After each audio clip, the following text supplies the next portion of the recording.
Hello बच्चों, let's read this question. तो basically इस क्वेश्चन में हमें दो क्वेश्चन गिवन है, ए और बी, और हमें ए और बी का आंसर बताना है। ए में हमें गिवन है thallophyta, bryophyta and pteridophyta are called cryptogams, while gymnosperms and angiosperms are called phanerogams. Why? और बी में हमें गिवन है draw one example of gymnosperm. अब अगर इस क्वेश्चन के मैं की कॉन्सेप्ट की बात करूं तो इस क्वेश्चन का जो की कॉन्सेप्ट है वो है बच्चों plant kingdom. Let me right it over here, it is plant kingdom. अब सबसे पहले तो देखो, जो प्लांट किंगडम है बच्चों, इसके अंदर मेनली 5 डिवीजन आते हैं। इसके अंदर कितने डिवीजन आते हैं? 5 डिवीजन आते हैं। अब ये डिवीजन कौन कौन से हैं? तो सबसे जो पहला डिवीजन आता है उसे हम बोलते हैं बच्चों एल्गी, और एल्गी को बच्चों हम थैलोफाइटा भी बोलते हैं। It is also known as thallophyta. अब एल्गी को हम थैलोफाइटा क्यों बोलते हैं? क्योंकि एल्गी की जो बॉडी होती है ये होती है बच्चों थैलॉइड टाइप की। अब थैलॉइड बॉडी का क्या मतलब है? तो थैलॉइड बॉडी बच्चों ऐसी बॉडी होती है जिसके अंदर रूट, स्टेम और लीफ जो है ये एब्सेंट होते हैं। राइट। दूसरा जो डिवीजन आता है इसे बच्चों हम बोलते हैं ब्रायोफाइटा। Second is bryophyta. तीसरा जो डिवीजन है बच्चों इसे हम बोलते हैं टेरिडोफाइटा।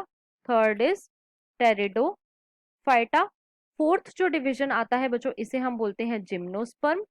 Fourth is gymnosperm. और फिफ्थ जो डिवीजन आता है बच्चों इसे हम बोलते हैं angiosperm. Fifth is angiosperm. Right. अब देखो, इन पांचों डिवीजन में से जो एल्गी, ब्रायोफाइटा और टेरिडोफाइटा है बच्चों, इन्हें हम क्या बोलते हैं? इन्हें हम बोलते हैं cryptogam. These are known as cryptogams. Right. और जो जिम्नोस्पर्म और एंजियोस्पर्म है इन्हें हम क्या बोलते हैं? इन्हें हम बोलते हैं फेनेरोगैम। राइट। अब क्रिप्टोगैम क्या होते हैं? तो बच्चों क्रिप्टोगैम ऐसे प्लांट होते हैं जिनके अंदर जो रिप्रोडक्टिव पार्ट होते हैं, जिनके अंदर रिप्रोडक्टिव पार्ट जो होते हैं प्लांट के वो हिडन होते हैं। Reproductive part are hidden. और साथ ही साथ बच्चों इनके अंदर सीड भी नहीं बनता। Seed is not formed. Right.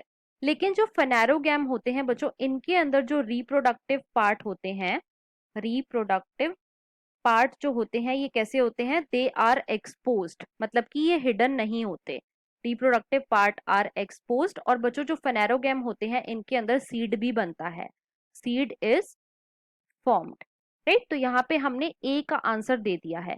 B में हमसे पूछा गया है draw one example of gymnosperm, मतलब कि हमसे जिम्नोस्पर्म का एग्जाम्पल पूछा है।